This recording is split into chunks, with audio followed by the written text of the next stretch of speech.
Radio Vulnerables, la radio del Grupo Moebius, Psicoanálisis Freud Lacan, transmitiendo desde la ciudad de Rosario, en Argentina. Como todos los miércoles, a las 23 horas y 21 horas de México, nos encontramos en este espacio. Doctora Dombrowski, buenas noches, ¿cómo está usted? Bien, muy contenta en nuestra segunda emisión. ¿Qué tal, Luis Torres? Bien, gracias. Con la compañera Irma de Biasio. Hola, buenas noches. Bueno, ¿cómo están todos? Bien, re felices con este programa, con esto que estamos armando y realmente muy contentos, ¿no? Con todo esto. A mí me gustaría, por una consulta que nos hicieron, por un comentario que nos hicieron, que nos cuenten un poco por qué lo llamamos así al programa, por qué lo llamamos literatura. Sí, bueno, el tema fue la búsqueda, o sea, la búsqueda de, lo que sí sabíamos era en busca de la letra perdida, eso sabíamos, el epígrafe, por así decir, y bueno, como este es un espacio de psicoanálisis, Freud Lacan, recordamos que hubo una clase de Lacan que le llamó littérature, o sea, la tierra de litura, un homónimo de literatura en francés. Bueno, investigando eso, encontramos que la palabra litura, etimológicamente, significa que en la antigüedad era un lápiz gordo, por así decir, que tachaba y hacía las correcciones sobre lo que ya estaba escrito. Entonces, a partir de ahí y de este juego de homonimia, digamos, con literatura y demás, surge esta idea, porque la idea ¿cuál es? Es esta de que se presenta una escena a partir de un relato, ¿no? De esto, como decíamos, ya sea de algún trozo, ¿no? de discurso, un decir de alguien. Y bueno, esa otra escena es esto, ¿no? O sea, es lo que aquellos que revoloteamos cerca del psicoanálisis encontramos un texto, digamos, ¿no? Un texto en el decir de alguien, de un ser humano, y justamente en este volver a hablar, en volver a pensar, en reelaborar, se produciría algo así como estas correcciones que producen este artefacto, por así decir, que es litura, ¿no? O sea, esta posibilidad, y que siempre está abierto a infinitas lecturas, ¿no? O sea, siempre se va corrigiendo. Entonces, por eso, después, bueno, estaba el tema del sabor de escuchar, ¿no? La homofonía de literatura, ¿no? Entonces, un poco así lo estuvimos buscando y ese es el motivo por el que apareció este nombre. Claro, ¿no? y además ahí en esta palabra, en literatura, hay una letra que no está, digamos, hay una letra perdida. En lugar de literatura, literatura, y esa es el sentido del nombre, ¿no? En busca de la letra perdida. Y por otro lado está lo que trabaja Lacan, el tema de dos palabras, literal y litoral, que es el lugar de la letra como marca, la letra como aquello, ¿no? O sea, uno puede pensar en los símbolos estos cuneiformes, los jeroglíficos, ¿no? Diferentes tipos de escritura que se han dado a lo largo de la historia de la humanidad. Entonces, literal, ¿no? Como es eso que es un texto que se lo trabaja como un texto sagrado, va a decir Freud en la introducción, en la interpretación de los sueños, que son esas marcas primeras que tenemos. Y a la vez, litoral es esa franja de tierra, ¿no? Que está bordeando un río o el mar, digamos, que es lo que sería la costa, ¿no? Digamos, eso que permite el cambio de un medio al otro, o sea, de la tierra, el aire, pasar al agua, que es otro mundo, ¿no? Otro espacio. Entonces, están en juego todo esto, en literatura está todo esto, ¿no? O sea, no hay nada establecido, no hay nada fijo, ¿no? Estamos yendo y viniendo, por eso hablamos de volar y de revolotear y un poco todo eso, ¿no? Y bueno, no sé si es el momento, pero este ir y venir hacen que surgiera, bueno, en realidad a vos, Luis, se te ocurrió esta película, Patterson, ¿no? Que ya, bueno, para la próxima ya vamos a subir el link, porque se trata de un hombre común, enamorado, que quiere ser poeta y que escribe poemas. La película es del año 2016, creo que es, 2015, 2016, es de Jim Jarmusch, y bueno, es hermosa, realmente es muy linda. Entonces, bueno, estas idas y venidas, este litoral, esto ir y venir, bueno, nos lleva a que para una de las próximas emisiones vamos a trabajar la película desde el psicoanálisis también. Bueno, eso era un poco lo que... ¿Qué tenemos para hoy, Irma? Hoy tenemos un cuento de Juan José Saer, que es un escritor santafesino, nacido en Cerodino, en la provincia de Santa Fe, en el año 1937, y falleció en París en el 2005, el 11 de junio del 2005. Precisamente en estos días se cumple un aniversario de su muerte. El cuento que yo elegí para hoy de Juan José Saer es Sombras sobre un vidrio esmerilado. Como el formato del cuento es, nos decías que es un poco largo, tal vez de pronto, entonces yo diría bueno, de concentrarnos en la escucha para después. Total, bueno, no tenemos apuro con los tiempos, ¿no? No hay apuro. Así que bueno, cuando quieras. Ya mismo. Bueno, adelante. Qué complejo es el tiempo, y sin embargo, qué sencillo. Ahora estoy sentada en el sillón de Viena, en el living, y puedo ver la sombra de Leopoldo que se desviste en el cuarto de baño. Parece muy sencillo al pensar ahora, pero al descubrir la extensión en el espacio de ese ahora, me doy cuenta enseguida de la pobreza del recuerdo. El recuerdo es una parte muy chiquitita de cada ahora, y el resto de la hora no hace más que aparecer, y eso muy pocas veces, y de un modo muy fugaz como recuerdo. Tomemos el caso de mi seno derecho. En la hora en que me lo cortaron, ¿cuántos otros senos crecían lentamente en otros pechos menos gastados por el tiempo que el mío? Y en este ahora, en el que veo la sombra de mi cuñado Leopoldo proyectándose sobre los vidrios de la puerta del cuarto de baño, y llevo la mano hacia el corpiño vacío, relleno con un falso seno de algodón puesto sobre la blanca cicatriz. ¿Cuántas manos van hacia cuántos senos verdaderos con temblor y delicia? Por eso digo que el presente es en gran parte recuerdo, y que el tiempo es complejo, aunque a la luz del recuerdo parezca de lo más sencillo. Soy la poetisa Adelina Flores. ¿Soy la poetisa Adelina Flores? Tengo 56 años y he publicado 3 libros: El camino perdido, Luz a lo lejos y La dura oscuridad. Ahora veo la sombra de mi cuñado Leopoldo proyectándose agrandada sobre el vidrio de la puerta del baño. La puerta no da propiamente al living, sino a una especie de antecámara, y solamente por casualidad, porque está más cerca de la puerta de calle que he dejado abierta para tomar aire, he traído el sillón de Viena a este lugar, y estoy amacándome lentamente en él. El sillón de Viena cruje levemente. No podía soportar mi cuarto, y no únicamente por el calor. Por eso vine aquí. Es difícil soportar encerrada entre libros polvorientos los atardeceres de este terrible enero. Susana ha salido.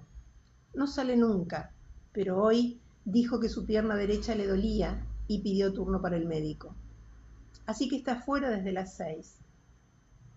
Amacándome lentamente veo cómo Leopoldo se desabrocha con cuidado la camisa, se la saca y después se da vuelta para colgarla de la percha del baño. Ahora comienza a desabrocharse el pantalón. Advierto que tengo la mano sobre el puñado de algodón que le da forma al corpiño en la parte derecha de mi cuerpo y bajo la mano. He visto crecer y cambiar ciudades y países como a seres humanos, pero nunca he podido soportar este cambio en mi cuerpo, ni tampoco el otro, porque aunque he permanecido intacta, he visto con el tiempo alterarse esa aparente inmutabilidad. Y he descubierto que muchas veces es lo que cambia en una lo que le permite a una seguir siendo la misma. Y que lo que permanece en una intacto puede cambiarla para mal. La sombra de Leopoldo se proyecta sobre el vidrio esmerilado, de un modo extraño, moviéndose, ahora que Leopoldo se inclina para sacarse el pantalón, encorvándose para desenfundar una pierna primero, irguiéndose al conseguirlo, y volviéndose a encorvar para sacar la otra, irguiéndose otra vez enseguida. Sombras, sombras sobre. Cuando una sombra sobre un vidrio veo. No. Ese chico, ¿cómo se llamaba? Tomatis. Él me dijo una vez lo que piensa de mí en la mesa redonda sobre la influencia de la literatura en la educación de la adolescencia.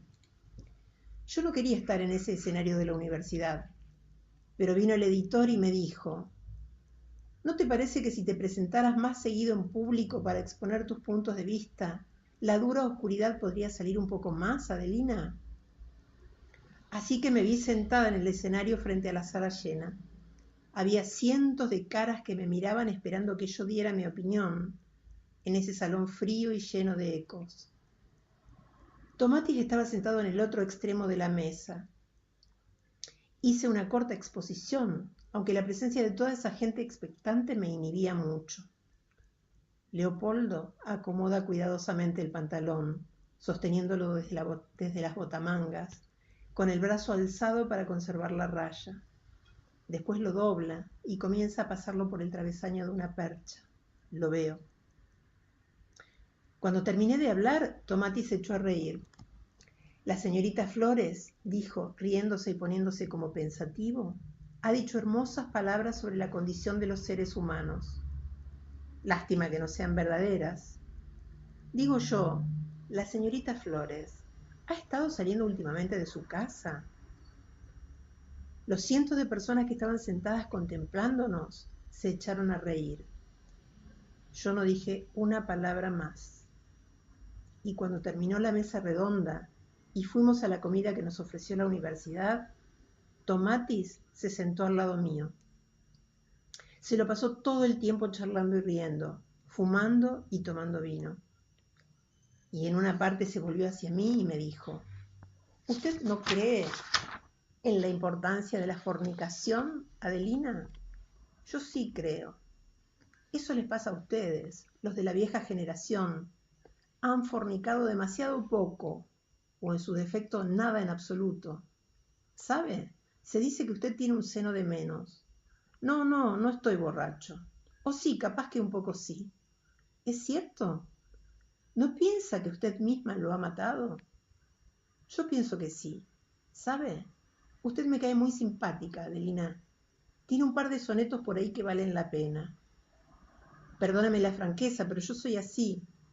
Usted debería fornicar más, Adelina. ¿Sabe? Romper la camisa de fuerza del soneto, porque las formas heredadas son una especie de virginidad, y empezar con otra cosa. Me juego la cabeza de que usted es capaz de salir adelante.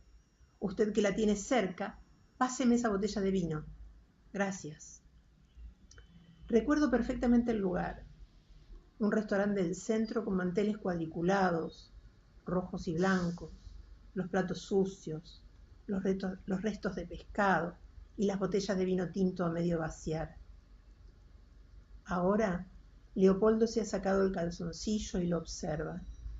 Ha quedado completamente desnudo.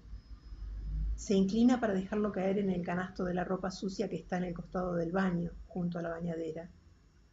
Puedo ver su sombra agrandada, pero no desmesuradamente, sobre los vidrios esmerilados de la puerta del baño que da a la antecámara.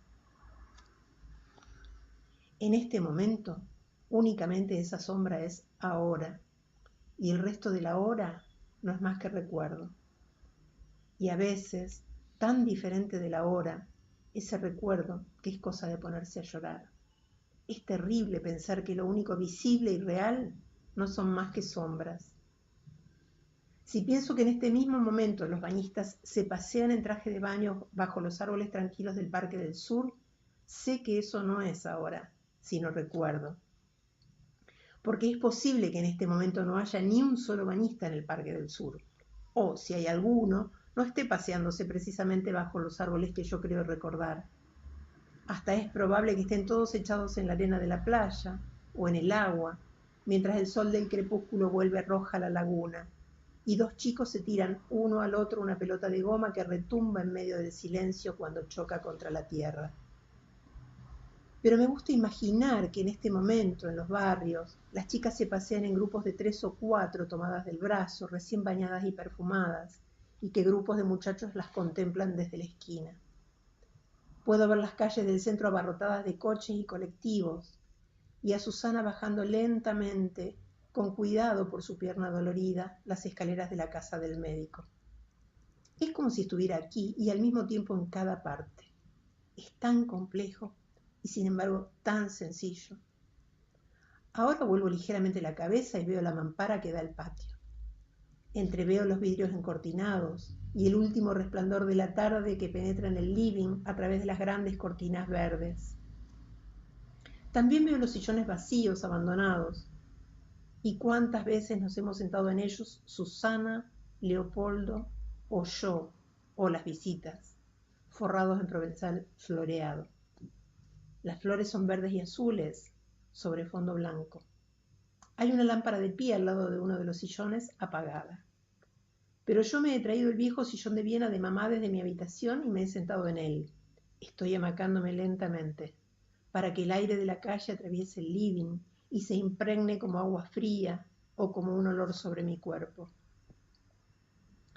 Ahora que no veo la puerta de vidrios esmerilados del baño, ¿qué estará proyectándose sobre ella? Seguramente el cuerpo desnudo de Leopoldo. El cuerpo desnudo de Leopoldo. ¿Pero en qué posición? ¿Tendrá los brazos alzados? ¿Se rascará el pecho con las 2 manos? ¿Se tocará el cabello? ¿O se habrá echado ligeramente hacia atrás para mirarse en el espejo? Es terrible, pero ese ahora, tan cercano, no es más que recuerdo. Y si vuelvo la cabeza otra vez hacia la puerta que da a la antecámara, el ahora de los sillones de funda floreada, vacíos y abandonados, y las cortinas a través de las cuales penetra la luz crepuscular, no será más que recuerdo. Vuelvo la cabeza. Ahora. La sombra de Leopoldo ha desaparecido. Ha de estar sentado, haciendo sus necesidades. Veo una sombra sobre un vidrio. Veo una sombra sobre un vidrio. Veo. En el vidrio vacío no se ve más que el resplandor difuso de la luz eléctrica encendida en el interior del cuarto de baño. Es uno de esos días terribles de enero, de luz cenicienta. No está nublado ni nada, pero la luz tiene un color ceniza, como si el sol se hubiese apagado hace mucho tiempo y llegara al planeta el reflejo de una luz muerta. Mi sencillo vestido gris y mi pelo gris condensan esa luz húmeda y muerta, y están como nimbados por un resplandor pútrido. Y como acabo de bañarme, no he hecho más que condensar humedad sobre mi vieja piel blanca llena de vetas como de cuarzo. Tengo los brazos apoyados sobre la madera curva del sillón de Viena. Con el tiempo, si es que estoy viva, tomaré el color de la esterilla del sillón. Me iré volviendo amarillenta y lustrosa, pulida por el tiempo. En eso fundo su sencillez, en que solamente pule y simplifica y preserva lo inalterable, reduciendo todo a simplicidad. Me dicen que destruye, pero yo no lo creo. Lo único que hace es simplificar. Lo que es frágil y pura carne que se vuelve polvo desaparece, pero lo que tiene un núcleo sólido de piedra o hueso, eso se vuelve suave y límpido con el tiempo y permanece. Ahora Susana debe estar bajando lentamente las escaleras de mármol blanco de la casa del médico, agarrándose del pasamanos para cuidar su pierna dolorida. Ahora acaba de llegar a la calle y se queda un momento parada en la vereda sin saber qué dirección, porque sale muy poco y siempre se desorienta en el centro de la ciudad. Está con su vestido azul, sus anteojos, Siempre creen que Adelina Flores es ella por anteojos y no yo. Y sus zapatones negros de grueso taco bajo, que tienen cordones como los zapatos masculinos. Mira como desconcertada en distintas direcciones porque por un momento no sabe cuál tomar, mientras a la luz del crepúsculo pasa gente apurada y vestida de verano por la vereda y un estruendo de colectivos y automóviles por la calle. Ahora, con un movimiento de cabeza y un gesto que no revela el menor sentido del humor, sacándose los dedos de los labios donde los había puesto mecánicamente al adoptar una actitud pensativa, Susana recuerda en qué dirección se encuentra la esquina donde debe tomar el colectivo y comienza a caminar con lentitud, decrépita y reumática, hacia ella. Hay como una fiebre que se ha apoderado de la ciudad por encima de su cabeza y ella no lo nota en este terrible enero. Pero es una fiebre sorda, recóndita, subterránea, estacionaria, penetrante, como la luz de ceniza que envuelve desde el cielo la ciudad gris en un círculo mórbido de claridad condensada. Veo una sombra sobre un vidrio. Veo a Susana atravesar lentamente el aire pesado y gris, dirigiéndose hacia la parada de ómnibus donde debe esperar el 16 para volver en él a casa. Eso sí es que ya ha salido de lo del médico, porque es probable que ni siquiera haya entrado todavía al consultorio y esté sentada leyendo una revista en la sala de espera. El techo de la sala de espera es alto. Yo he estado ahí cientos de veces, muy alto. Y el juego de sillones de madera con la mesita central para las revistas y el cenicero es demasiado frágil y chico en relación con ese techo altísimo y la extensión de la sala de espera, que originariamente era en realidad el vestíbulo de la casa. Algo que amé. Veo una sombra sobre un vidrio. Veo algo que amé, hecho sombra, proyectado. Hecho sombra y proyectado. Veo una sombra sobre un vidrio. Veo algo que amé, hecho sombra y proyectado. Puedo escuchar el crujido lento y uniforme del sillón de Viena.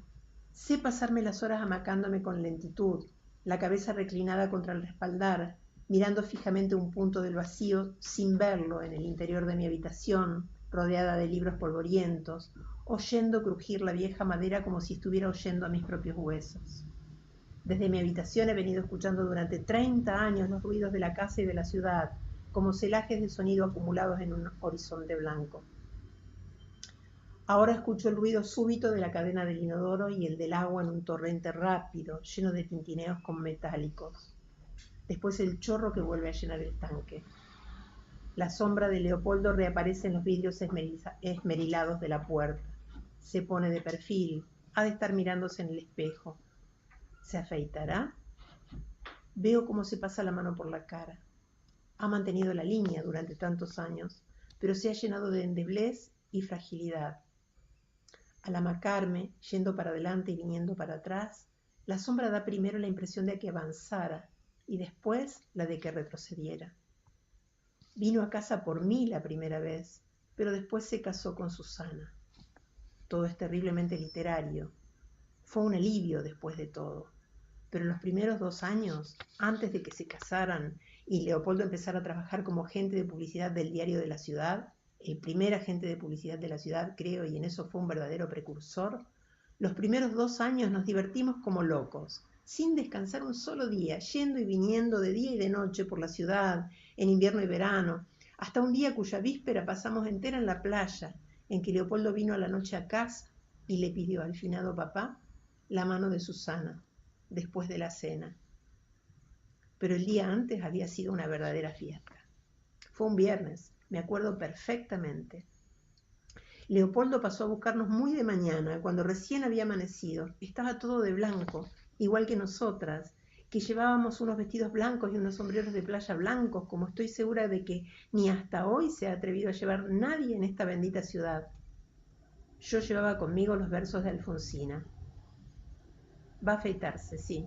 Ahora ha abierto el botiquín y mira su interior buscando los elementos, en el reflejo oscuro, sobre la transparencia del deseo. Alza los brazos y comienza a sacar los elementos. Ya era diciembre, pero hacía fresco de mañana. Yo misma manejaba el Studebaker de papá y Susana iba sentada al lado mío. En el asiento de atrás iba Leopoldo al lado de la canasta de la merienda, tapada con un mantel blanco. el aire sobre la transparencia del deseo, como sobre un cristal esmerilado. Fresco, limpio, resplandecía, penetrando por el hueco de las ventanillas bajas que vibraban con la marcha del automóvil. Yo podía ver por el retrovisor la cara de Leopoldo vuelta ligeramente hacia la ventanilla, mirando pensativa el río. Nos fuimos a una playa desierta, lejos de la ciudad por el lado de Colastiné. Había 3 sauces inclinados hacia el río. La sombra parecía transparente y arena amarilla. Nadamos toda la mañana y yo les leí poemas de Alfonsina. Y cuando llegué a donde dice «Una punta de cielo rozará la casa humana», me separé de ellos y me fui lejos, entre los árboles, para ponerme a llorar. Ellos no se dieron cuenta de nada. Después extendimos el mantel blanco y comimos, charlando y riéndonos bajo los árboles. Habíamos preparado riñón. A Leopoldo le gustan mucho las achuras. Y yo no sé cuántas cosas más. Y habíamos dejado toda la mañana una botella de vino blanco en el agua, justo debajo de los 3 sauces, para que el agua la enfriara. Fue el mejor momento del día. Estábamos muy tostados por el sol, y Leopoldo era alto, fuerte, y se reía por cualquier cosa. Susana estaba extraordinariamente linda. Lo de reírnos y charlar nos gustó a todos, pero lo mejor fue que en un determinado momento ninguno de los 3 habló más, y todo quedó en silencio. Debemos haber estado así más de 10 minutos. Si presto atención, si escucho, si trato de escuchar sin ningún miedo de que la claridad del recuerdo me haga daño, puedo oír con qué nitidez los cubiertos chocaban contra la porcelana de los platos, el ruido de nuestra densa respiración resonando en un aire tan quieto que parecía depositado en un planeta muerto, el sonido lento y opaco del agua viniendo a morir a la playa amarilla. En un momento dado me pareció que podía oír cómo crecía el pasto a nuestro alrededor. Y enseguida, en medio del silencio, empezó lo de las miradas.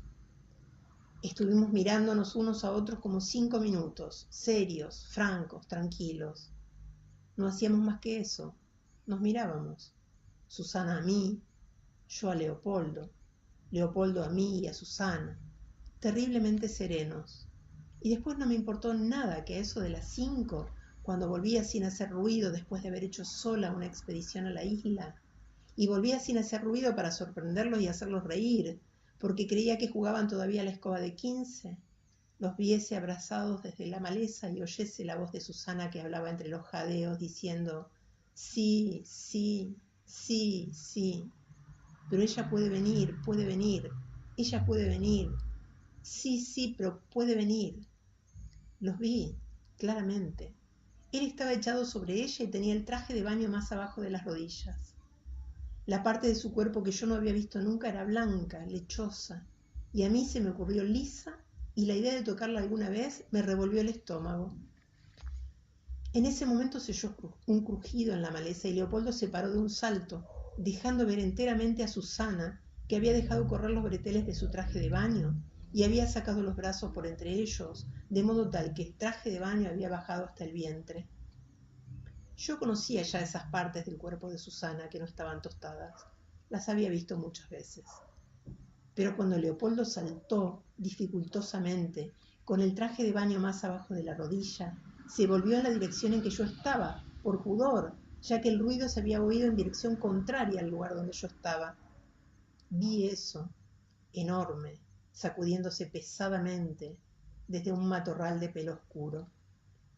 Lo he visto otras veces en caballos, pero no balanceándose en dirección a mí.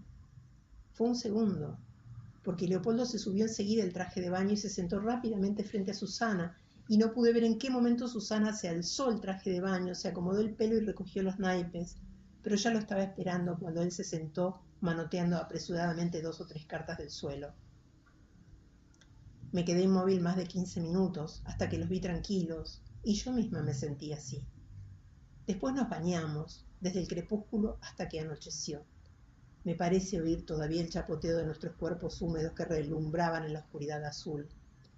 Y al otro día Leopoldo le pidió al pobre papá la mano de Susana. En este momento puedo ver cómo Leopoldo, imprimiendo un movimiento circular a su mano, se llena la cara de espuma con la brocha. Lo hace rápidamente. Ahora baja el brazo y la sombra de su cara sobre el vidrio esmerilado que refleja también la luz confusa del interior del cuarto de baño se ha transformado. La sombra de la espuma que le cubre las mejillas parece la sombra de una barca, un matorral de pelo oscuro. Alza el brazo otra vez y con la punta de la brocha se golpea el mentón, varias veces y suavemente, como si se hubiese quedado pensativo. Pero eso no puede verse. Deja la brocha y después de un momento alza otra vez las dos manos, en una de las cuales tiene la navaja, y comienza a rasurarse lentamente, con cuidado. Lentamente, con cuidado. Susana ha de estar bajando ya las escaleras blancas de la casa del médico en dirección a la calle. Va a pararse un momento en la vereda para orientarse, porque no va casi nunca al centro. La sombra de Leopoldo se proyecta ahora, mostrando cómo se rasura lentamente, con cuidado, con la navaja.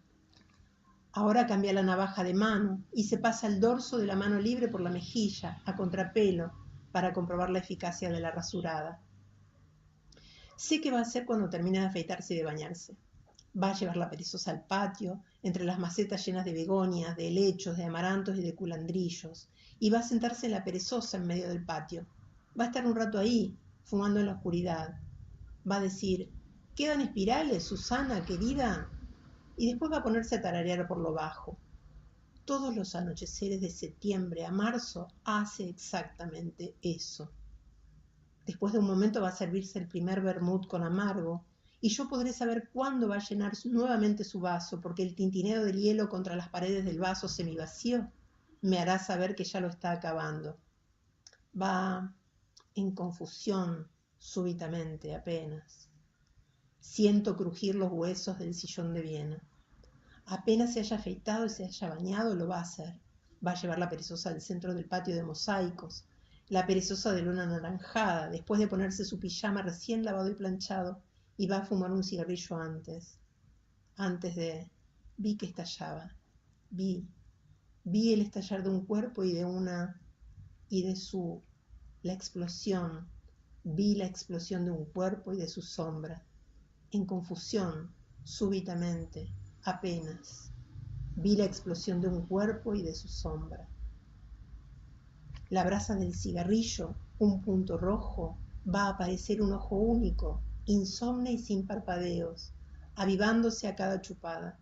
Y cuando escuche el tintineo del hielo contra las paredes frías del vaso, voy a saber que ha tomado su primer vermut con amargo y que va a servirse el segundo. El tiempo de cada uno es un hilo delgado, transparente, como los de coser, al que la mano de Dios le hace un nudo de cuando en cuando, y en el que la fluencia parece detenerse nada más que porque la vertiente pierde linealidad. O como una línea recta marcada a lápiz con una cruz atravesándola de trecho en trecho, que se alarga ilusoriamente ante los ojos del que mira, porque su visión divide la línea en los fragmentos comprendidos entre cruz y cruz. Lo de la cruz está bien, porque cruz significa muerte. Papá y mamá murieron en el 48, con 6 meses de diferencia uno del otro. El peronismo se llevó a papá, fue algo que no pudo soportar. Y mamá terminó 6 meses después que él, porque siempre lo había seguido. Después del primer año de casados, me dijo mamá en su lecho de muerte, nunca tuvo la menor consideración conmigo. Pero, ¿qué puedo hacer sin él?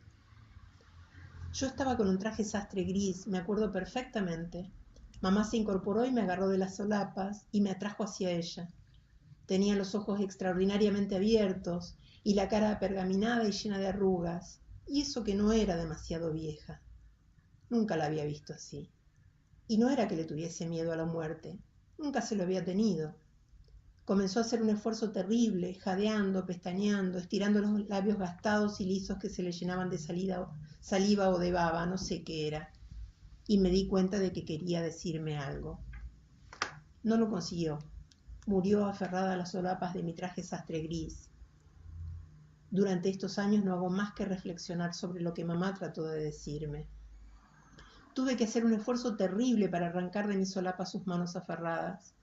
Y estaban tan tensas y blancas que yo podía notar la blancura feroz de los huesos y de los cartílagos.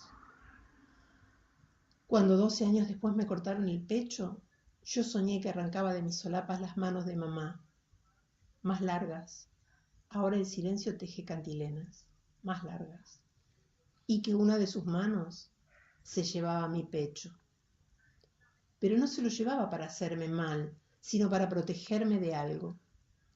Ese sueño vuelve casi todas las noches, como si una aguja formara con mi vida, de un modo mecánico y regular, un tejido con un único punto. Sé que esta noche va a volver. Voy a despertarme jadeando y sollozando apagadamente en mi cama solitaria, rodeada de libros polvorientos, cerca de la madrugada. Pero después voy a respirar con alivio. Cada uno conoce secretamente el significado de sus propios sueños. Y sé que si mamá quiere llevarse mi pecho a la tumba, hay algo bien intencionado en ella, aunque su acto pueda parecer malo, y capaz que lo sea. No podemos juzgar nuestros actos más que en relación con lo que hemos esperado de la vida y lo que ella nos ha dado. A mamá y a mí nos dio también esa mañana, ese nudo, esa cruz en la que papá se sentó muy temprano a desayunar con nosotros. Fue al día siguiente de haberse afiliado al Partido Peronista. Ahora el silencio teje cantilenas, más largas. Papá estaba sentado en la cabecera y no le dirigíamos la palabra porque nos dábamos cuenta de que estaba muy nervioso. No nos hablaba cuando estaba irritado. Siempre me había llamado la atención la piel de su cara por lo blanca que la tenía y cómo, sin embargo, en la parte alta de las mejillas, cerca de los pómulos, se le habían ido formando unas redes tenues, complicadas, de venillas rojas. Papá tomó su segunda taza de café y después se recostó sobre el respaldar de la silla y empezó a roncar.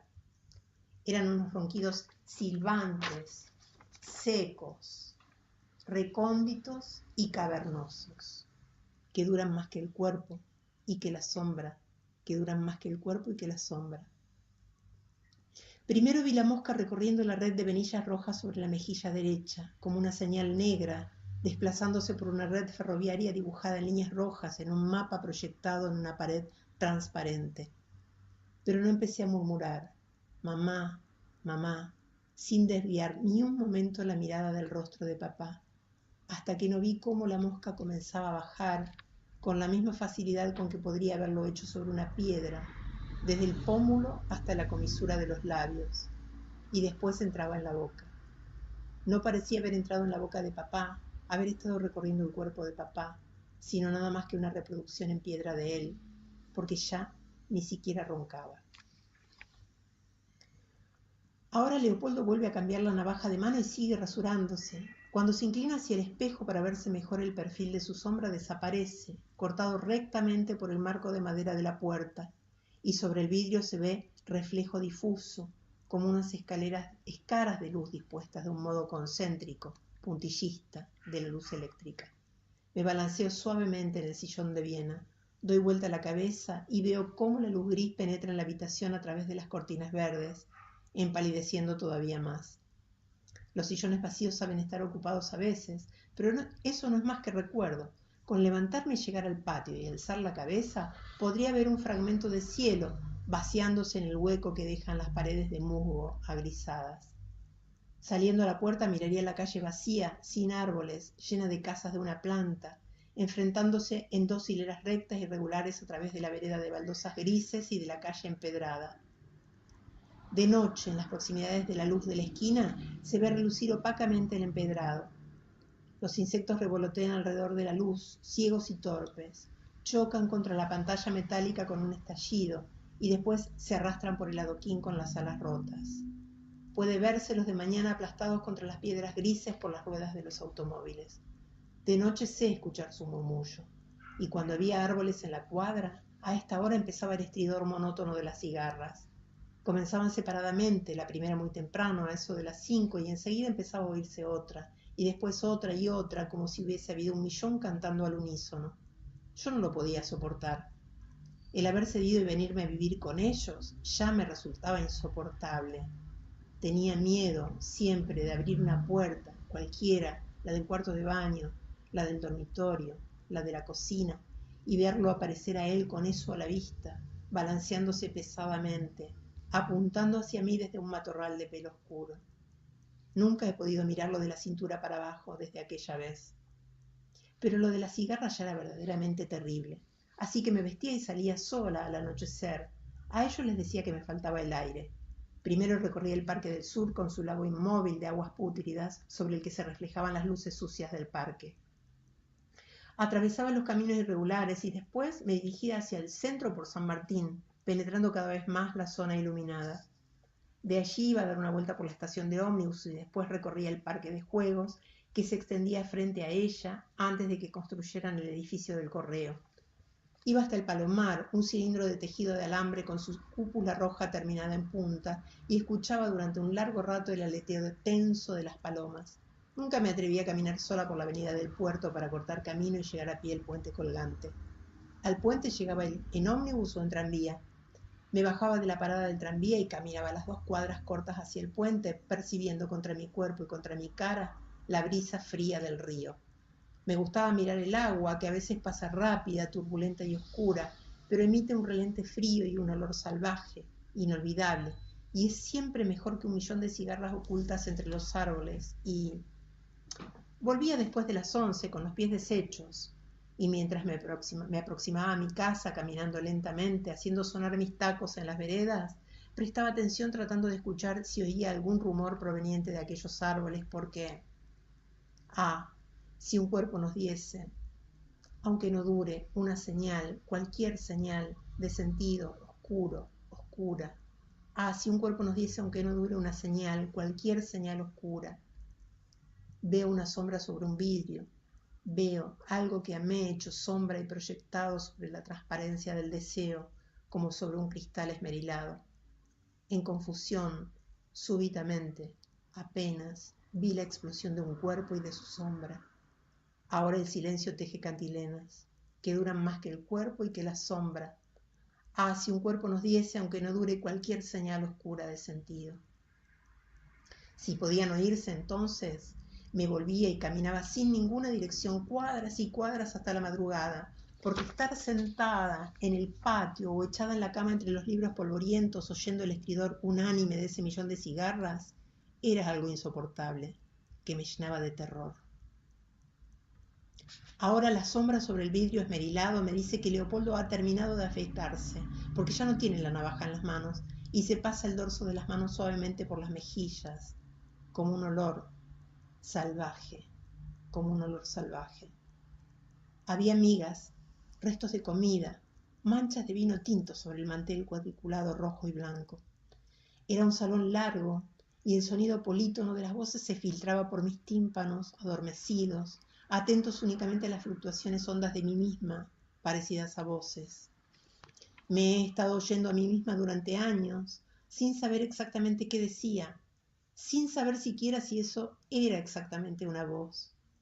No se ha tratado más que de un rumor constante, sordo, monótono, resonando apagadamente por debajo de las voces audibles y comprensibles que no son más que recuerdo, sombras.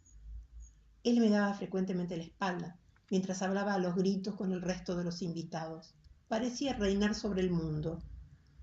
Yo lo hubiese llevado conmigo esa noche, me habría desvestido delante de él y agarrándolo del pelo le hubiese inclinado la cabeza y lo hubiese obligado a mirar fijamente la cicatriz, la gran cicatriz blanca y llena de ramificaciones, la marca de los viejos suplicios que fueron carcomiendo lentamente mi seno, para que él supiese.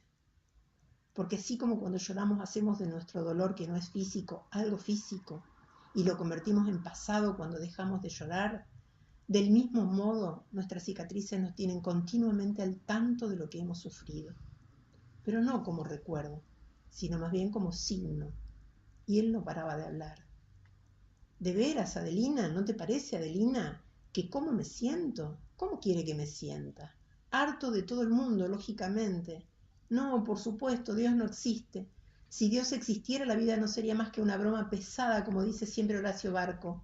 Somos 2 generaciones diferentes, Adelina, pero yo la respeto a usted. Me importa un rábano lo que digan los demás, y sé que a la generación del 40 más vale perderla que encontrarla, pero hay un par de poemas suyos que funcionan a las 1000 maravillas. Dirán que los dioses los han escrito por usted, y todo eso sabe, pero a mí me importa un rábano. Hágame caso, Adelina, fornique más, aunque en eso vaya contra las normas de toda una generación. Era una noche de pleno contra las diligencias. Era una noche de pleno invierno.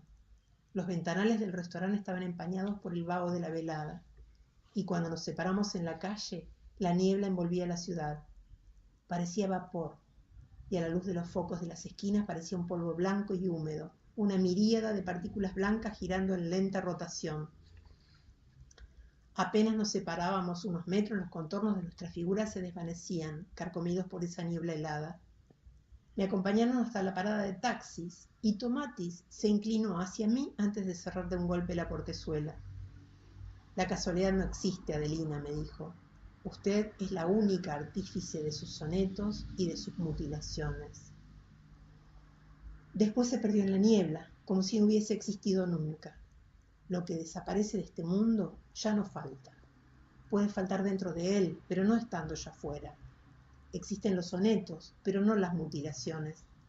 Hay únicamente corredores vacíos que no se han recorrido nunca, con una puerta de acceso que el viento sacude con lentitud y hace golpear suavemente contra la madera dura del marco, o desiertos interminables y amarillos como la superficie del sol, que los ojos no pueden tolerar, o la hojarasca del último otoño pudriéndose de un modo inaudible bajo una gruta de lechos fríos, o papeles, o el tintineo mortal del hielo golpeando contra las paredes de un vaso con un resto aguado de amargo y vermut, pero no las mutilaciones.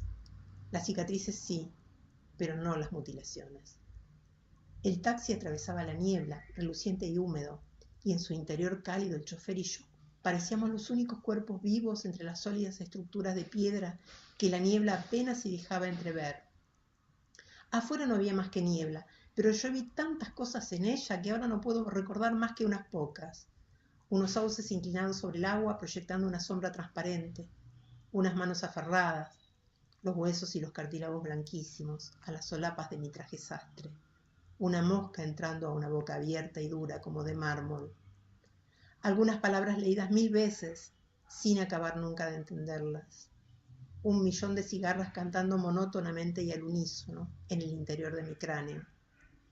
Una cosa horrible, llena de venas y nervios apuntando hacia mí, balanceándose pesadamente desde un matorral de pelo oscuro. Una imagen borrosa, impresa en papel de diario, hecha 1000 pedazos y arrojada al viento por una mano enloquecida. Todo eso era visible en las paredes mojadas por la niebla, mientras el taxi atravesaba la ciudad. Y era lo único visible. En este momento, Susana debe estar bajando lentamente, con cuidado, las escaleras de mármol blanco de la casa del médico. Puedo verla en la calle, en el crepúsculo gris, parada en medio de la vereda, tratando de orientarse. Está con su vestido azul, que tiene costuras blancas, semejantes a hilvanes, alrededor de los grandes bolsillos cuadrados y en los bordes de las solapas.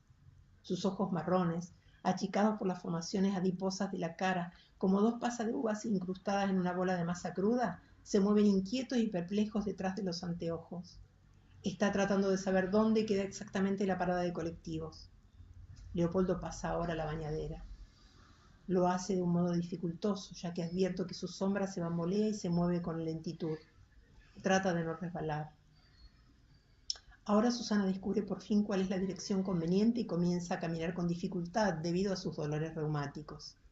Aparece envuelta en la luz del atardecer, la misma luz gris que penetra ahora a través de las cortinas verdes y se condensa en mi batón gris y a mi alrededor, como una masa tenue que resplandece opaca y se adelanta y retrocede rígidamente adherida a mí mientras me amaco en el sillón de Viena.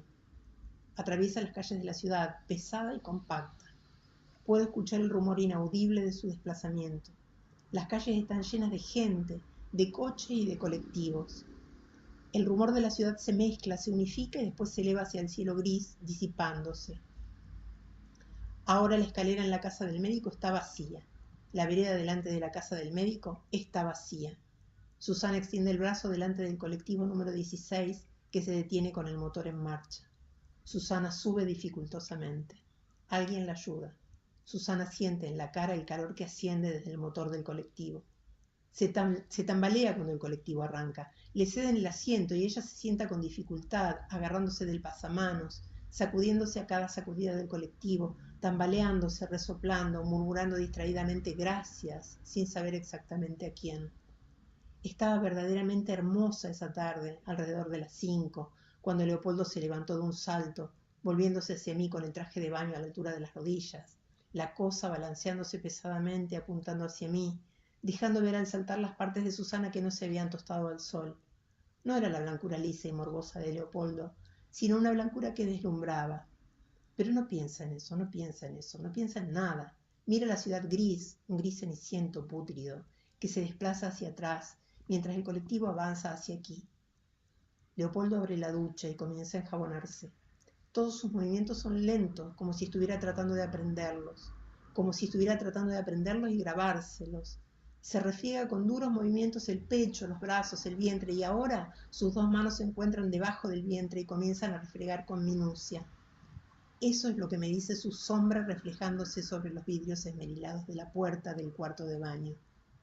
Mis huesos crujen como de la madera del sillón, pulida y gastada por el tiempo, mientras me inclino hacia adelante y vuelvo hacia atrás, amacándome lentamente, rodeada por la luz gris del atardecer que se condensa alrededor de mi cabeza como el resplandor de una llama ya muerta, y que por ese olor reconozcamos cuál es el sitio de la casa humana, como reconocemos por los ramos de luz solar la piel de la mañana. Sé que lo que mamá quiso decirme antes de morir era que odiaba la vida. Odiamos la vida porque no puede vivirse, y queremos vivir porque sabemos que vamos a morir, pero lo que tiene un núcleo sólido, piedra o hueso, algo compacto y tejido apretadamente, que puede pulirse y modificarse con un ritmo diferente al ritmo de lo que pertenece a la muerte, no puede morir. La voz que escuchamos sonar desde dentro es incomprensible, pero es la única voz, y no hay más que eso, excepción hecha de las caras vagamente conocidas y de los soles y de los planetas. Me parece muy justo que mamá odiara la vida, pero pienso que si quiso decírmelo antes de morirse, no estaba tratando de hacerme una advertencia, sino de pedirme una refutación.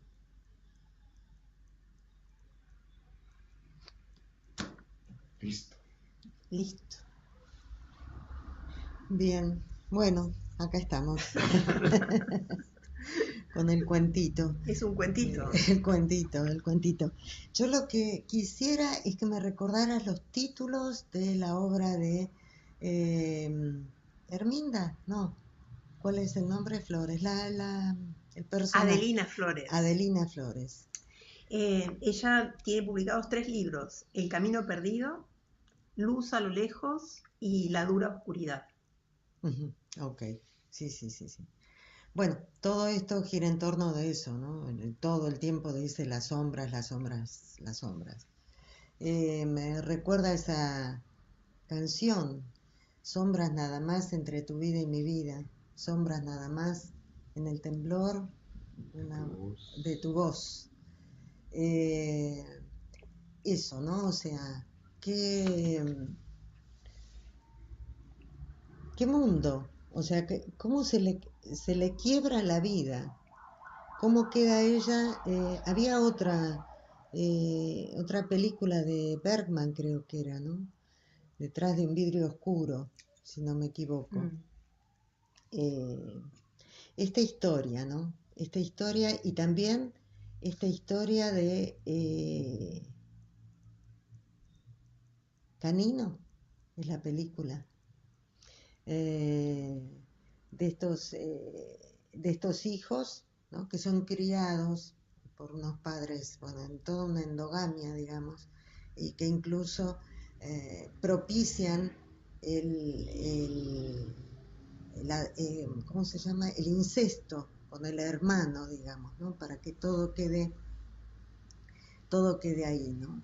O sea, es ese reclamo. En algún lado hay un resplandor.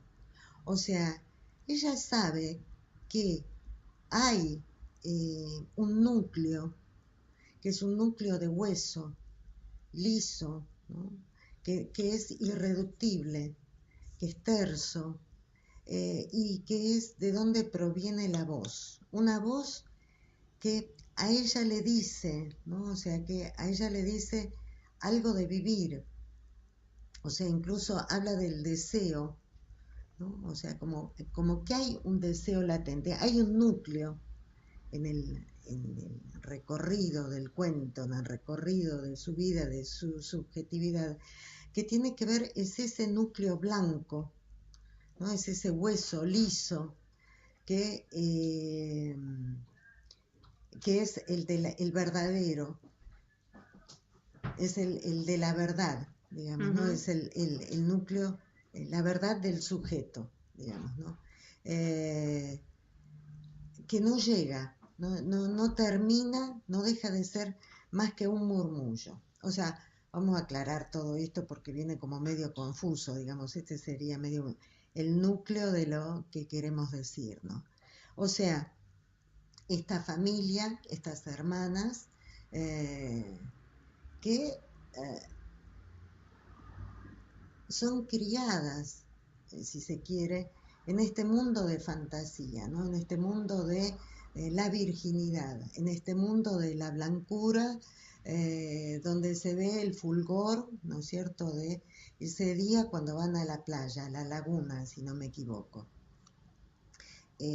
donde ellas van vestidas de blanco, el mantel es blanco, las pieles son blancas, estamos hablando de virginidad, ¿no? O sea, estamos hablando de pureza, estamos hablando de blancura, que no es la blancura de las partes pudendas, por así decir, de Leopoldo, sino que es cuando habla de las partes que no le ha dado el sol, o sea, de los senos de Susana, ahí sí habla de fulgor, ¿no? Habla de un blanco resplandeciente, pero no es el blanco de las partes de los genitales o de la cola, digamos, lo que puede tapar, lo que no ha estado al sol de la parte de él.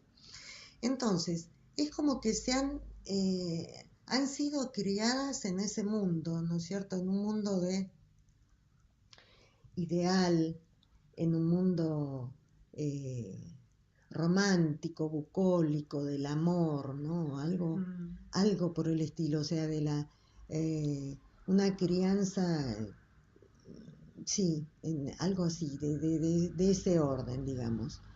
Y no fueron preparadas, o sea, ¿cuál es generalmente el camino que se recorre, que recorremos en la estructuración subjetiva?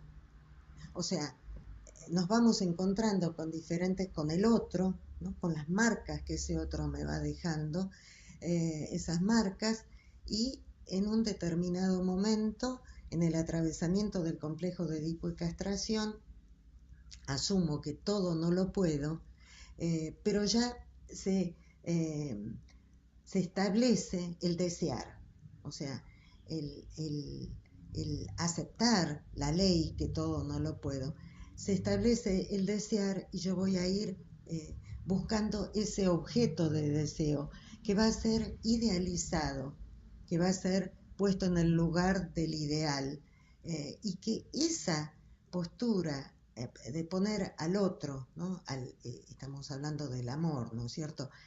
Poner ese objeto de deseo, poner ese otro en el lugar del objeto de deseo, me hace recubrirlo de un halo especial, y que a través de ese halo especial, esa luz fálica que va a tener ese objeto de deseo, el encuentro de los cuerpos va a ser posible de alguna forma, porque ese otro me va a poner a mí en el lugar del objeto de deseo, yo lo voy a poner al otro, ¿no? A mi pareja, supongamos que fuera una pareja heterosexual. Entonces el encuentro de los cuerpos es posible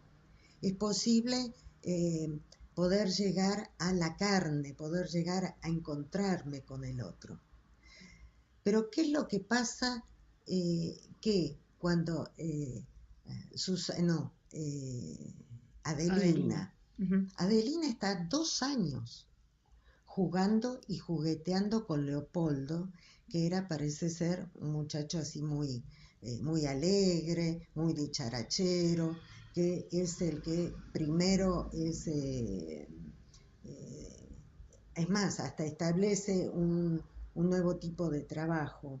No me acuerdo cuál es el trabajo que tiene, pero tiene que ver con con esto de hablar. La publicidad. La publicidad, o sea, ¿qué hace un publicista? Convence, ¿no es cierto?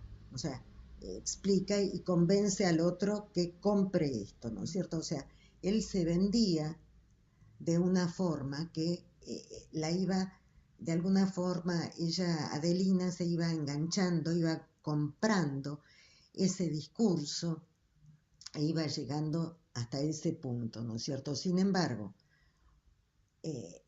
él, del mismo modo, hacía el mismo juego o sea, jugaba a 2 puntas con Susana. Susana, que no era tan agraciada como ella, porque Susana, siendo jovencita, digamos, ya usaba anteojos, pareciera, si bien ella la pinta como que era... que extraordinariamente hermosa. Sí, pero, o sea, él juega a 2 puntas, ¿no es cierto? Entonces, cuando llega la situación esta en la que ella los descubre, ¿no? Los descubre que están teniendo sexo. O sea, a los ojos de Adelina, ellos lo que estaban haciendo era teniendo sexo, ¿sí? No era que estaban haciendo el amor. ¿Por qué digo esto? Porque hay una falencia en este padre, ¿no? Hay una falencia que no llega a... que es lo que la madre le quiere decir cuando la zamarrea, ¿no? Es más, se la quiere llevar con ella, ¿no? La agarra de las solapas, escúchame lo que te quiero decir, ¿no? Que ella supone que lo que le quería decir que no era bueno vivir. ¿Cómo no es bueno vivir? Y no es bueno vivir cuando uno queda enganchada o metida en este discurso, ¿no? De la casa paterna, de quedarme ahí en esa endogamia, metida en eso, y no poder salir a la vida a buscar el objeto de deseo. O sea, hay una falencia en la estructuración de estas 2 mujeres, ¿no es cierto? O sea, algo hay ahí que no terminó de cuajar esa estructura psíquica, porque queda Adelina estancada en la nebulosa. O sea, queda estancada en ese... todas las descripciones que ella hace, ya sea la de la niebla, ya sea la de la calle, el mundo es grisáceo. Ella está vestida de gris incluso. Ella ve el mundo a través de un vidrio esmerilado. Es todo lo que ella puede ver, y del otro lado imagina situaciones, ¿no? O sea, ella imagina lo que él va haciendo de acuerdo, bueno, a las sombras que se van transmitiendo. Esto me remite a la caverna de Platón, ¿no es cierto? O sea, cuando están todos los prisioneros están atados y miran, ¿no? Hay un fuego, ¿no? Detrás de ellos que tira sombras, digamos, hay una fogata y pasa gente, digamos, la puerta de la caverna, ellos no pueden ver, y ven, ¿no? Todos movimientos. Es eso lo que ella hace, que tiene que ver con esos títulos que el primero que escribe, de los 3 títulos que ella escribe, El camino perdido, ajá, Luz a lo lejos y La dura oscuridad. Entonces, ella imagina que la vida es así. O sea, eso es lo que le han contado, y que la madre le trata de decir, no es así, la vida es una mierda, no sirve para nada. Y quiere llevársela con ella. Ella no logra salir de la niebla, queda enganchada en esa relación perversa. Este triángulo, aparte de ser un triángulo histérico, digamos, ¿no? Donde hay un hombre y 2 mujeres, donde una a la otra quieren saber qué es esto de ser mujer, porque Susana se pregunta qué es lo que le dio Leopoldo a esta mujer, o a Adelina. Y Adelina quiere saber, también se queda en la casa paterna, ¿no es cierto? O sea, todo esto, toda esta situación que se dio en esta familia, en esa zona de la ciudad, en ese barrio, esas chicharras que escuchan y que se le hace insoportable, es el murmullo del barrio. O sea, fueron las habladurías del barrio, ¿no es cierto?, que se le hace insoportable a esta mujer, porque durante 2 años ella fue prácticamente la novia oficial de Leopoldo. O sea, entraban y salían de la casa, ¿no es cierto?, iban y venían, incluso salían los 3, o sea, era toda una cosa. Está de novia la hija de este señor, que se tuvo que hacer afiliar al partido peronista. Sabemos que en un determinado momento, o sea, aquellos agentes, digamos, las personas que trabajaban para el Estado, sí, en un determinado momento tuvieron que afiliarse al partido peronista porque si no perdían el trabajo. ¿Cómo lo pintan al padre de Adelina? Como oligarca, o sea, como gorila, digamos, no es una clase obrera, digamos. Estamos hablando de vidrios esmerilados. Quiere decir que son puertas de una casa suntuosa. La descripción que hace del patio también lo es, ¿no es cierto?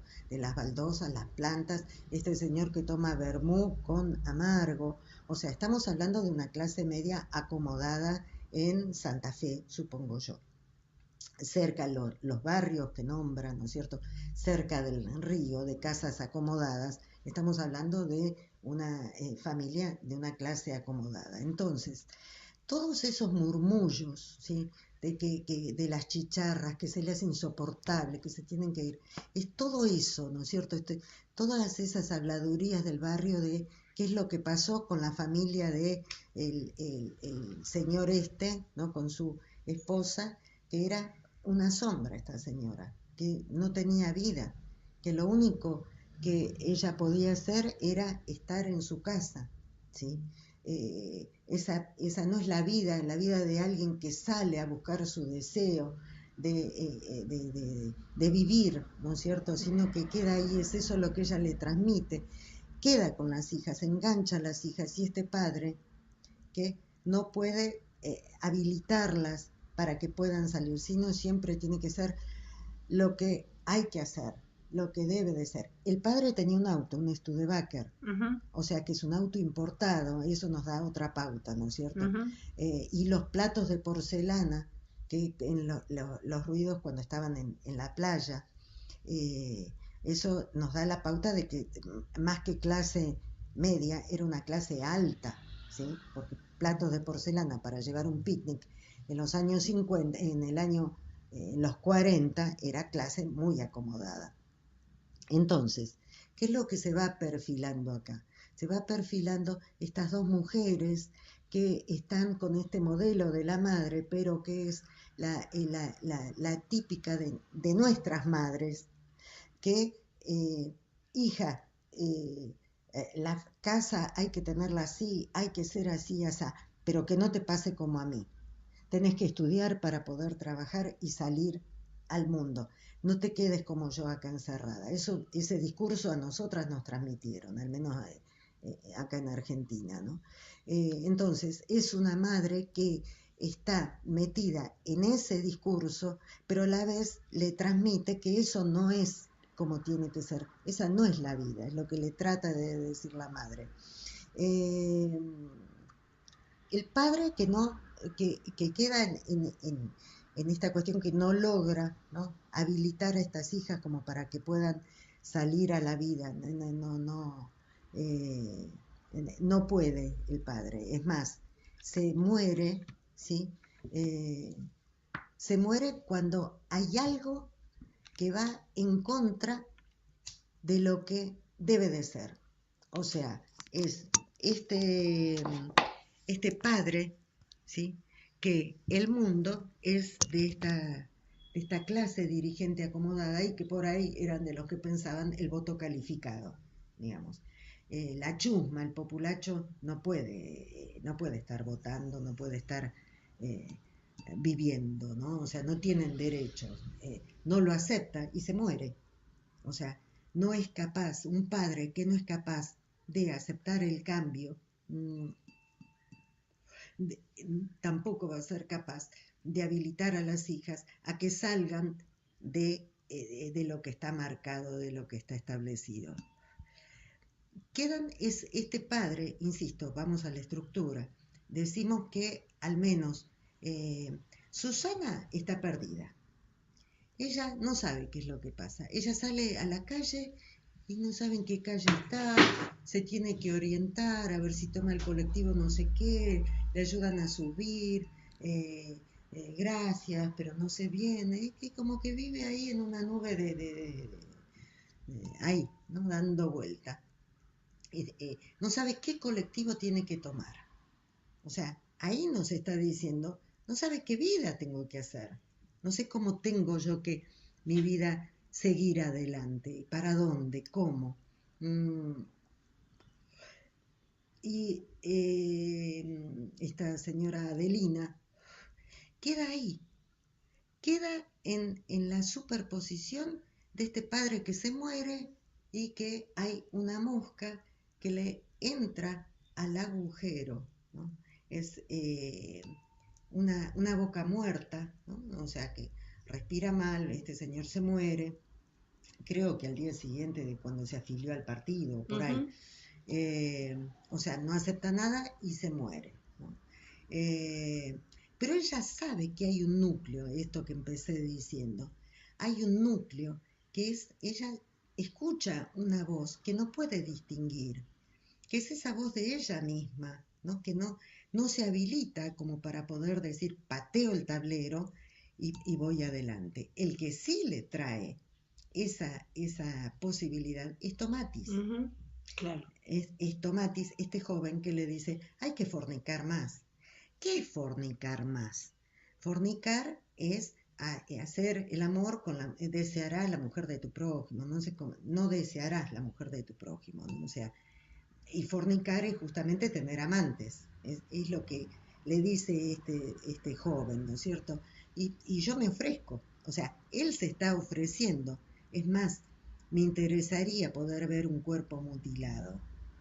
Y ella, hay algo que le dice, puede que sí, es más, él se agacha, ¿no? Para cuando cierra la puerta del taxi, él se agacha como para, ella le podría haber dicho, vení, ¿no? O sea, él la acompaña al auto, ¿no? Le abre la puerta y ella lo podría haber agarrado de la mano y decirle, vení.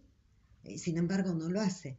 Y queda en ese recorrido con el taxi otra vez la niebla y en esa niebla se le aparece el padre muerto, ¿sí? Este padre que al fin y al cabo era tan omnipotente y todo, que lo sabía todo, que la vida es así, y resulta ser que este padre se muere. Entonces hay algo, ¿no?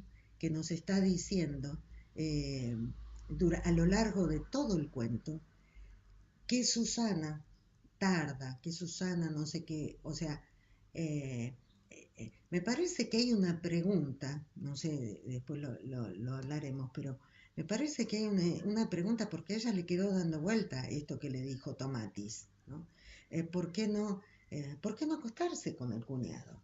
Si era el recuerdo ahora, ¿no es cierto? Cuando habla de la palabra ahora y que Susana no está.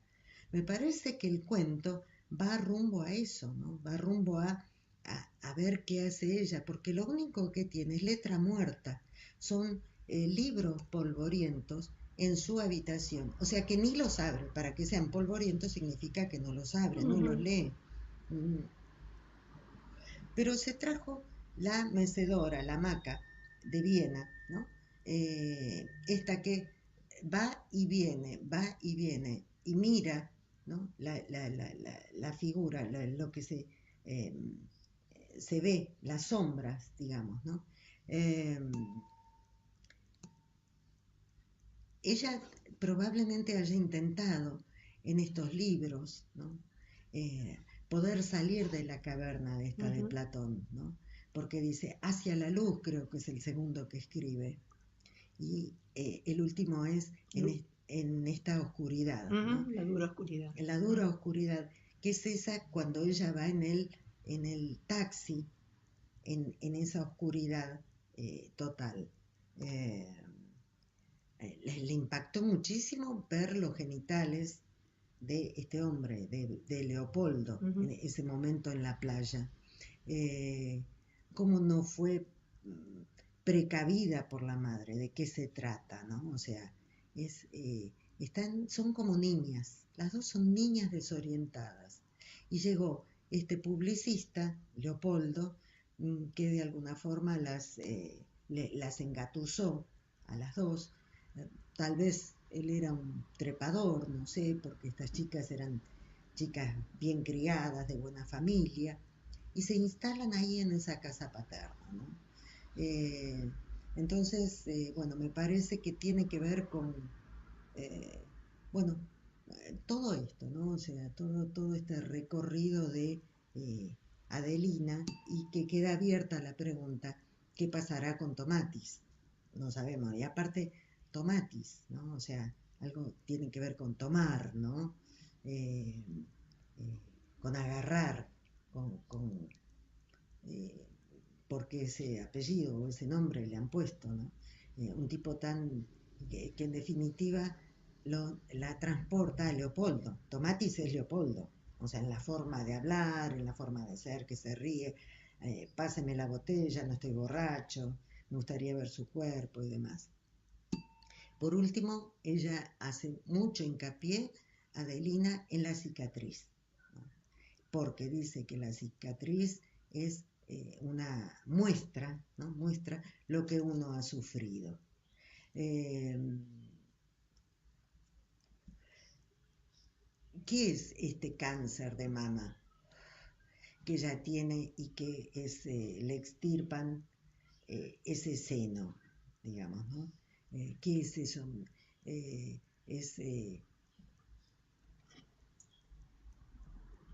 Un seno es para un hijo, un seno es para un hombre, ¿no?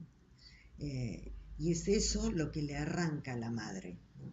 Le arranca el seno de alguna forma, ¿no? O sea, que es como que no hay una habilitación, ¿no? Lo que estábamos diciendo.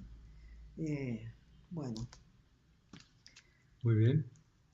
Muy interesante tu interpretación. Yo lo que agregaría, realmente no puedo mucho más a lo que dijiste. A mí me parece muy interesante la aparición de Tomatis en el relato, ¿no? Donde Tomatis irrumpe mostrándole toda esa rigidez de ese mundo en el que vivían, de ese mundo cerrado, ¿no?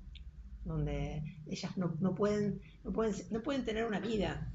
Están las dos en ese triángulo que nunca pueden resolver de ningún modo, ¿no? Y lo otro que a mí me llama mucho, me interesa mucho de este cuento es la cuestión de los tiempos y del manejo de la hora. Todo es ahora, en forma de lo estoy viviendo ahora, o es recuerdo, pero si es recuerdo lo estoy recordando ahora, es ahora. Como todo puesto en un plano de una no vida, ¿no? Como si todo ocurriera en un mismo momento, ¿no? Es como, eso es lo que yo también vi en este cuento, ¿no? Es que justamente esa es la muerte. Claro. La muerte es siempre ahora. No existe la posibilidad de una proyección, ¿no? O hacia atrás. Justamente en el atravesamiento de la castración, lo que, como hablábamos la última vez, tiene que ver con la aceptación esta del tiempo, con empezar a poder trabajar el tema del tiempo. Todo no lo puedo, tengo un pasado, pero me puedo proyectar hacia el futuro. El eterno ahora siempre es la muerte, donde no hay ningún tipo de movimiento, no hay ningún tipo de vida, ¿no? Quedarse siempre en el... Y la proyección es a través de sombras, ¿no? La proyección que se puede dar a líneas a través de sombras, sobre un vidrio esmerilado, sombras difusas, ¿no? Nada en concreto, ningún objeto que esté ahí que lo pueda agarrar. Porque cuando llega el objeto es como que se va, ¿no? Se diluye, me parece, en el tiempo. Pero bueno, esta llegada de Tomatis es esto que rompe ese tiempo monótono y continuo, ¿no? Continuo. O sea, me parece que sí, que es esperanzador el cuento, digamos, ¿no? Que ella tiene una voz interior que le está diciendo algo, un murmullo que no llega, pero bueno, se supone que puede llegar a salir, a irrumpir. Claro, y lo que dice sobre el final del cuento, me parece muy justo que mamá odiara la vida, pero pienso que si quiso decírmelo antes de morirse, no estaba tratando de hacerme una advertencia, sino de pedirme una refutación. Claro, o sea, la vida no es esto, mamá. La vida hay que salir a la calle a vivirla, por más que haya niebla, por más que... sí, o sea, me estaba pidiéndole eso, ¿no? Le estaba diciendo la madre, ¿no? Porque el padre no alcanzó. Hay mucho simbolismo en el cuento, sí, mucho simbolismo, pero bueno, hay que... podríamos llevarnos más tiempo, ¿no? Esa mosca que se mete en el agujero, ¿quién es? Y es ella, en definitiva, ¿no? Metiéndose en ese cuerpo muerto, que es el padre, ¿no? Como tragándose, ¿no? O sea, ¿qué hace? La mosca se mete, pero de alguna forma es tragada por ese agujero negro, que es en ese mundo donde ella está. Creo que es una visión de lo que le espera en la vida, ¿no? Se me ocurre ese detalle que hacen en ese recorrido de la mosca. Claro, y la parte también en que ella cuenta el momento de la muerte de su madre cuando se agarra de su traje sastre gris y de su pecho, como que se lo quiere arrancar, ¿no? Ese recuerdo tan tremendo, ¿no? Que ella tiene de esas muertes, de las dos muertes y de la no vida de la madre. Después hay otra escena que es cuando él está tomando el vermú en el patio después de bañarse con el pijama limpio y demás. Dice y lo repite. Que él no lo está tomando, ella sabe que él va a hacer eso en un futuro que es una hora. Esa es la riqueza que para mí tiene este cuento, ¿no? Porque ella recuerda, viste que va nombrando cuando Susana está bajando las escaleras, imagina todo eso lo tiene en su cabeza, nada de eso está ocurriendo, son todas sombras de ella, ¿no? O tal vez es una vida tan rutinaria que Leopoldo todos los días que se baña hace esto y se va al patio y lleva la tumbona y y en un determinado momento ella dice el estallido de la sombra de un cuerpo que estalla en 1000 pedazos y solamente queda la luz roja del cigarrillo, ¿no? Que es como una boca de fuego. O sea, el agujero es una boca de fuego. No es la boca muerta, el agujero muerto que se las traga, como un agujero negro. Es una boca de fuego, ¿no? Que te podés quemar o tal vez renacer como el ave fénix, claro, digamos, ¿no? Que es una luz encendida que te puede marcar un camino. Claro. Ese detalle del estallido del cuerpo, ¿no? Y cómo ella quedó obsesionada con la visión de los genitales de él, ¿no? Desde el matorral de pelos, ¿no? La señalaba ella. Hay algo ahí, fue traumático. Podemos elucubrar más, podemos llegar a pensar, tal vez ya medio ya especulando, digamos, ¿no? Que lo que ella quedó impactada fue de ver la diferencia sexual, o sea, si nos remitimos al psicoanálisis, digamos, ¿no? O sea, las pautas así estrictas, el reconocer la diferencia, le impactó. Por eso digo, es como que están pero no terminan de dejar la niñez, no terminan de dejar ese eso de ser las niñitas vestiditas de blanco con los monitos y los perfectas niñas, porque el salir a la vida y poder encontrar diferentes opciones implica ir reconociendo diferencias. Y eso es lo que se establece cuando en el atravesamiento de la castración se reconoce que somos diferentes, el uno por uno, cada uno es diferente del otro. No, graficado, digamos, en esto de ver los genitales, ¿no? Entonces ver esa diferencia, pero si uno está preparado, ¿qué es lo que pasa? O sea, ¿qué es lo que a mí o a cualquier niño, me refiero, lo lleva a uno a empezar a investigar, ¿no? La pulsión de investigación, nos dice Freud en 3 ensayos, ¿no? Es cuando yo ya no le creo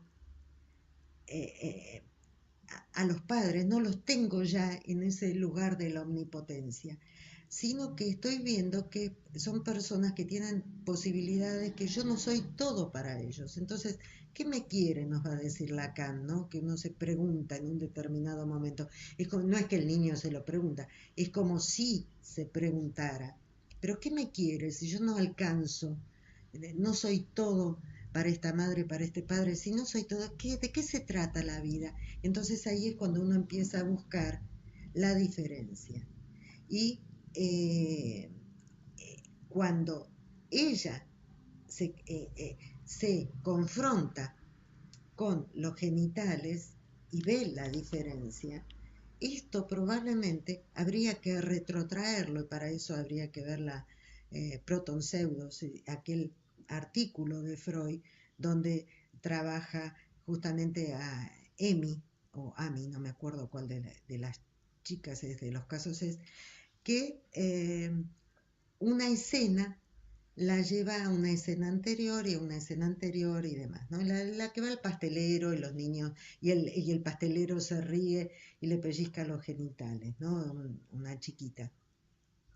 Entonces, esta escena, cuando ella ve los genitales de Leopoldo siendo adolescente o ya muchacha, no sé, nos puede llevar a tal vez una confrontación de ella, y tal vez haya sido muy traumático el encuentro con el deseo de la madre, con que son el padre y la madre sujetos deseantes, digamos, ¿no?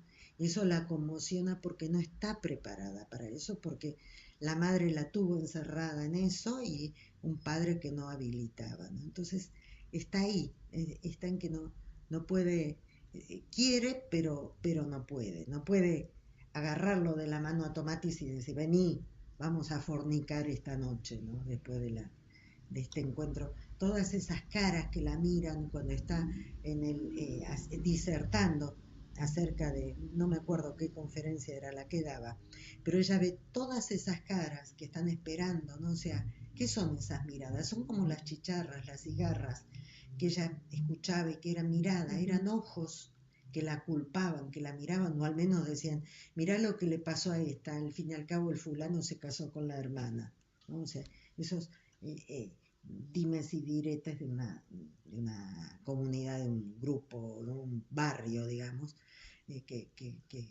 es esa mirada de, mirá, de recriminación, ¿no? O sea, mirá la vida que tuvo, mirá por lo que pasó, ella se siente señalada en todo esto. Entonces por ahí la construcción que porque ella se construye esas nieblas, esos vidrios esmerilados para guarecerse, porque debe haber sido, la habladuría debe haber sido muy fuerte en todo en ese tiempo, ¿no?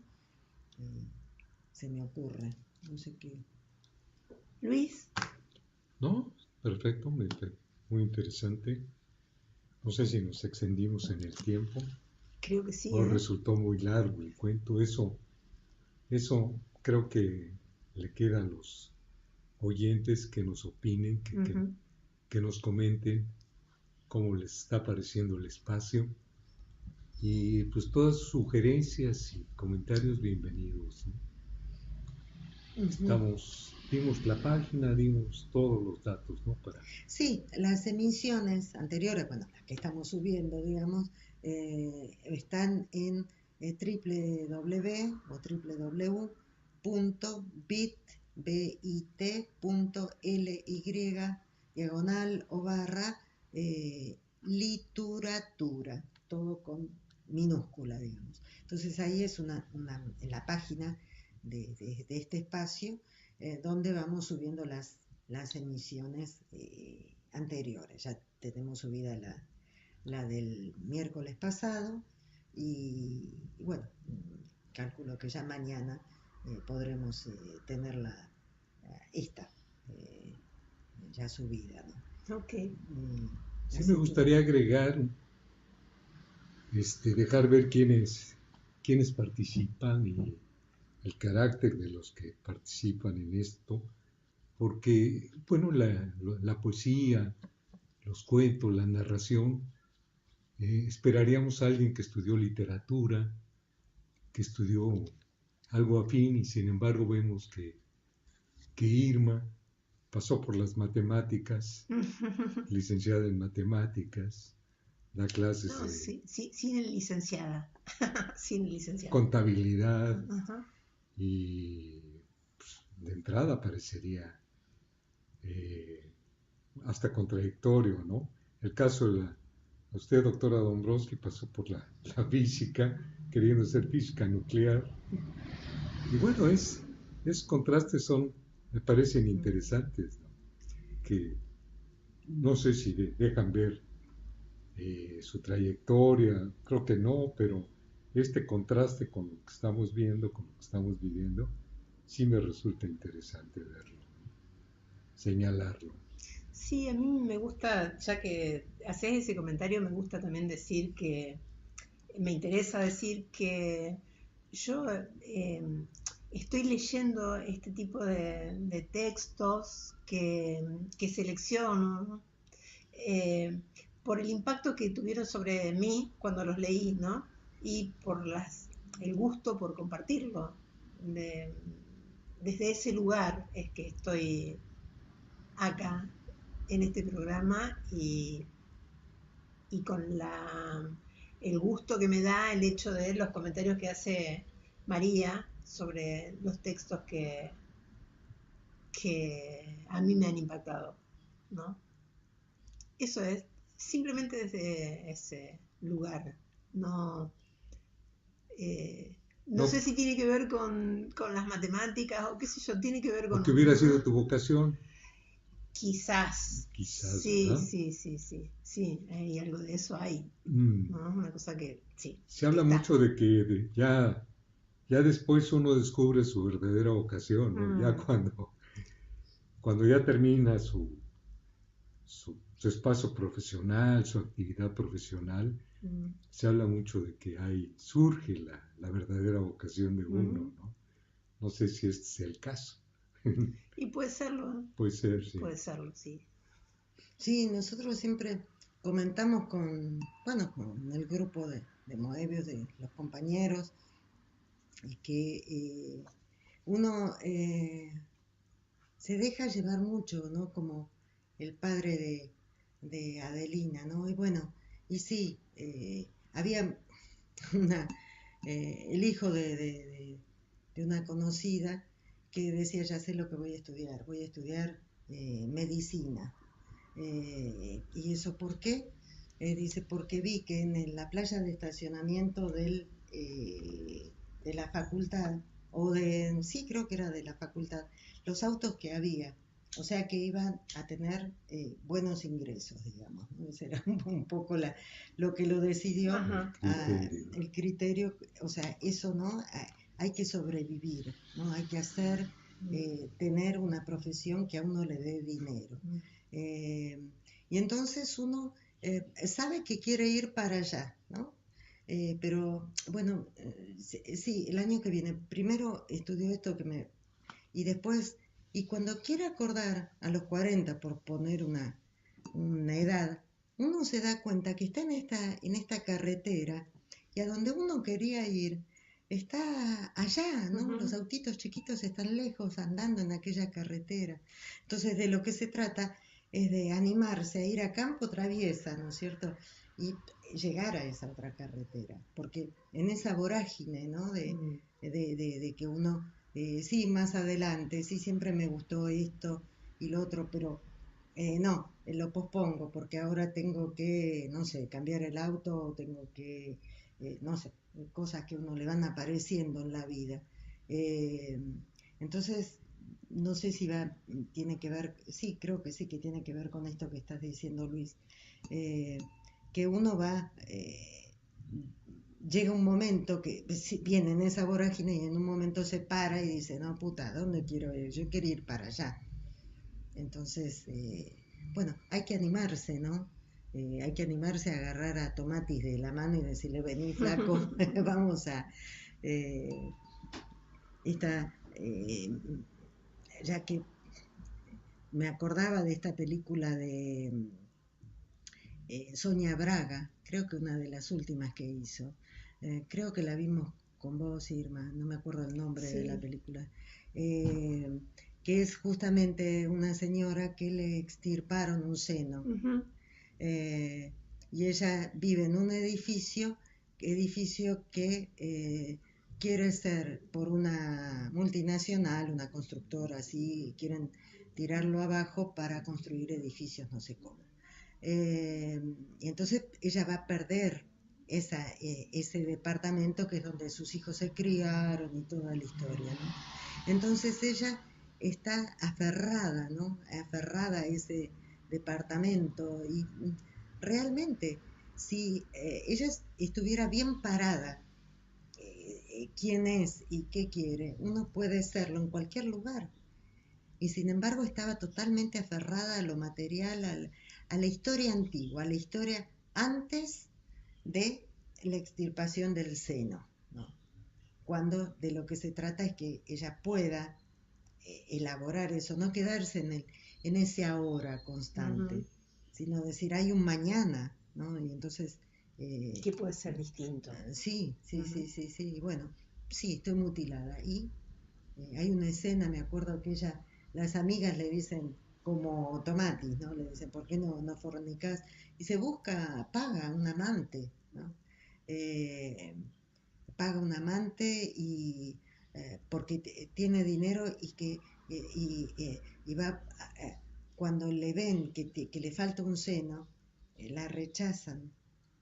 Eh, entonces bueno, es un aceptarse, ¿no? Un aceptarse como uno es y salir al ruedo, cruzar, ¿no? A campo traviesa de una carretera a la otra. Ujú. De eso hablábamos de literatura, ¿no? De poder tachar, corregir lo que está escrito, lo que el otro me dice como tengo que vivir. Así hay que vivir, hay que corregir eso, me refiero, tachonear, volver a escribir, no me gusta, tacho y vuelvo. No pasa nada, o sea, y uno vive, ¿no? Y uno sobrevive. Es, es así. O sea, eh, no, muy interesante Ujú. el cuento y bueno, tenemos estos formatos diferentes, ¿no? Que es lo rico de esto y bueno, a ver cómo Como vamos. sigue el Sí, próximo sí, Y a ver sí. qué miércoles. sale. Sí. Bueno, Tenemos que repetir alguna dirección, algún dato, alguna cosa. no, no No. creo que no. Bueno, Nos vamos a subir a la despedimos. página. Tenemos que. En la página vamos a subir a este Patterson cuando tengamos el link, por si lo quieren ver. ¿La quieren ver la eh, película? Porque, bueno, la vamos a hablar pronto y dentro de poquito. Y Bueno, ahora ya nos Nos vamos. Nos despedimos. vamos con Lucy. Sí, nos dale. despedimos Ok. con Lucy. Buenas noches. Fire fountain, we're rocking all the people.